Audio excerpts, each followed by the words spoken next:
to my channel. If you're new here and you're wondering who the heck I am, I'm Jo, and I help creatives and designers with freelancing and passive income by sharing all my knowledge and experience with you.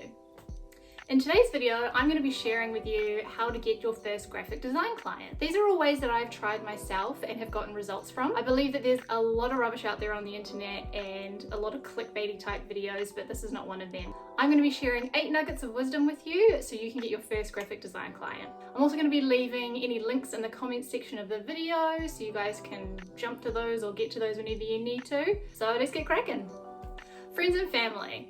So this might seem like the most obvious one, but honestly, friends and family just totally have your back. When you first start in business, your business network isn't very large, so it's a really good idea to start with your friends and family so that you can expand that network to even more and more people. Because the aim of the game is to get that network as big as possible, and there's no better place to start with than your friends and family. There's bound to be someone that you know that needs a flyer design, business cards, some social media posts, anything to get you started.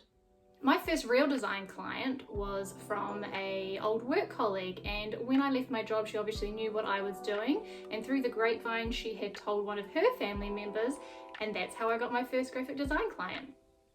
Networking in Facebook groups. If you're a bit of an introvert like me, this type of marketing will suit you really well, because networking in Facebook groups is a little bit like doing it out in the real world, except it's all online. You do need to have a little bit of an idea of who you would like to target in these Facebook groups, otherwise you can end up working with people that you don't really gel with. So it's a good idea to have a little bit of an outline of who your ideal client is. If you're not quite sure who that exactly is just yet, try start to join Facebook groups that are local Facebook groups or local networking groups so that you can get a little bit of a feel and idea of what's out there. You can tell if a Facebook group is going to be good for you by scanning the page and seeing what types of comments are being posted. You can have a little look at people's businesses and people's profiles and see if those types of people are really who you want to be working with. Most likely in the groups there are also group rules and also themes that you can do for posting days as well for promotions, so those are also really good to look out for. If the group allows it, you should always take a little bit of time to do a bit of an intro post and make sure you introduce yourself, tell people what you do, tell people what you're looking for. You don't have to be shy. When you're commenting on other people's posts, you also want to be as authentic as you possibly can. Just because it's online and just because it's on the computer doesn't mean that you have to be all robotic and strange. You just have to act like it's the real world, as if you were talking to a real human being. In most of the groups you can also find a little search bar, and you should be able to type in their search terms. So say you're a graphic designer, you can search for that term, or web designer or anything like that, and all of the posts that are relating to that search term will pop up. And you can go through the Facebook group and you can reply to comments, interact with people, see what type of questions other people are asking, and just by interacting that way, that will help you get your first graphic design client.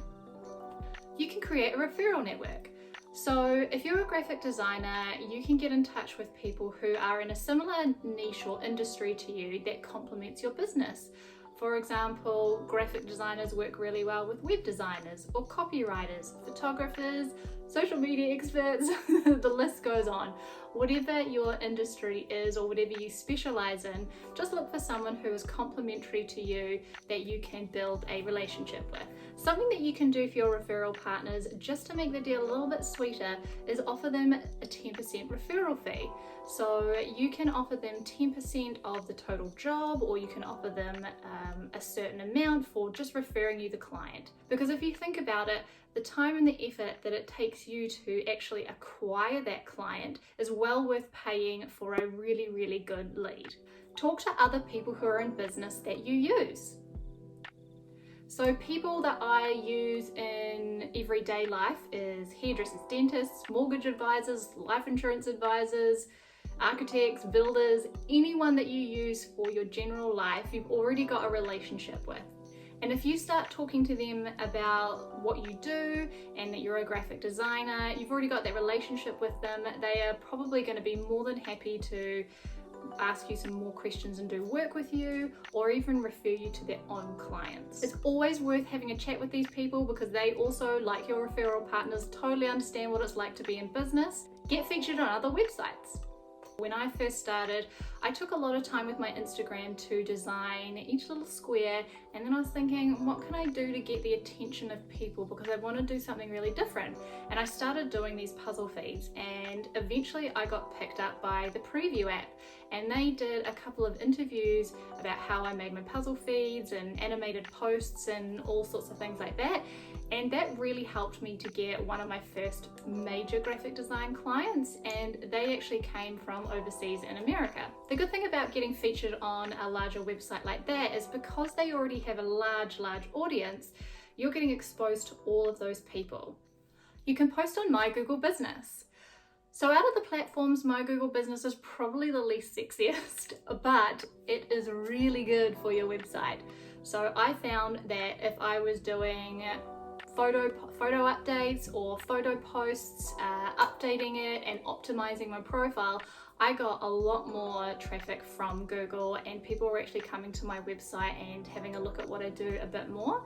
So when you're first starting, I highly recommend posting on this platform because a lot of people miss it. You can offer audits. So you don't always have to wait for the clients to come to you. You can be proactive and you can search online and look for your perfect client and reach out to them. This could be something like a brand audit, a web audit. Write up a little bit of a profile and give them advice and see what they could be doing better. By doing these audits, you're getting your foot in the door, you're contacting these potential clients, and you're showing that you're an expert in that field. If you want to have a look at some audits, you can actually look at, I think it's My Website Audit, and they have a couple of different ones. I'll pop the link somewhere down here for you. Get in touch with agencies who might need someone to do overflow work. Because graphic design is so online based these days and it's so virtual, you can really reach out to any agency anywhere in the world. So you really just need to go on a little bit of a Google search, find some agencies and get in touch with them and ask them if they have any overflow work that you could do. The really good thing about doing this is once you start, you'll build a really good rapport with the agency, and who knows, it might lead to a more permanent contract. The only drawback I would say working with agencies this way is you might not be able to show some of the work that you do in your portfolio, because technically you're working as a white label contractor for them. So maybe just check what they have in terms of the rules around that. But other than that, it's still a really great way to get your first graphic design client. Right, so those are my 8 tried and true and tried tested tips for getting your first graphic design client. I wanted to give you some extra tips to go away with.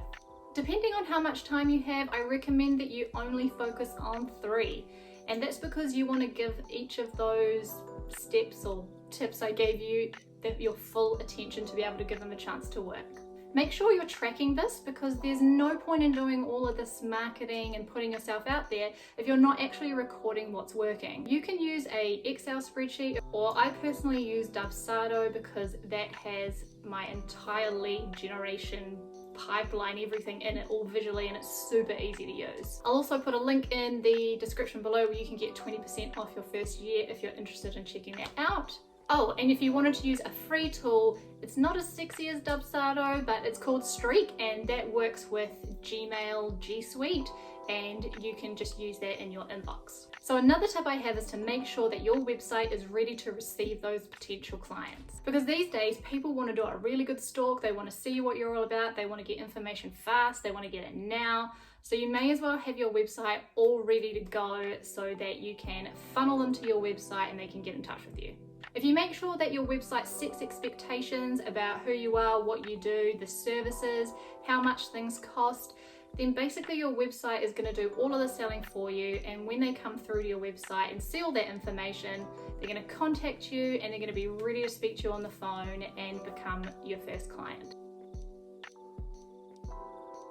So now that you're doing all of these beautiful marketing efforts to get all the people onto your website and they've come to your contact form, but you haven't put in the field where it says, where did you come from? If you don't do that, you're not going to know where these people have come from or what marketing efforts have worked. So you just need to have a little drop down in your contact form that says that what social media platform they came from, like Google, Pinterest, Instagram, Facebook, all of those.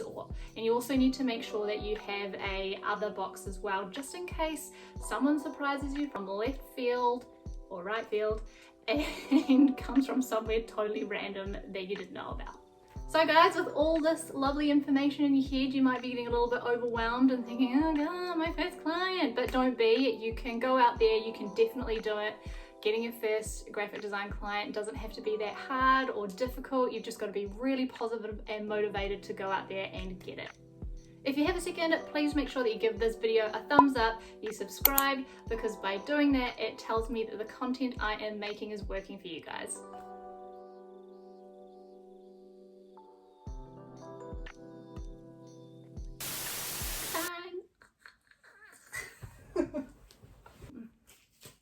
Hang on, I roll that. Okay.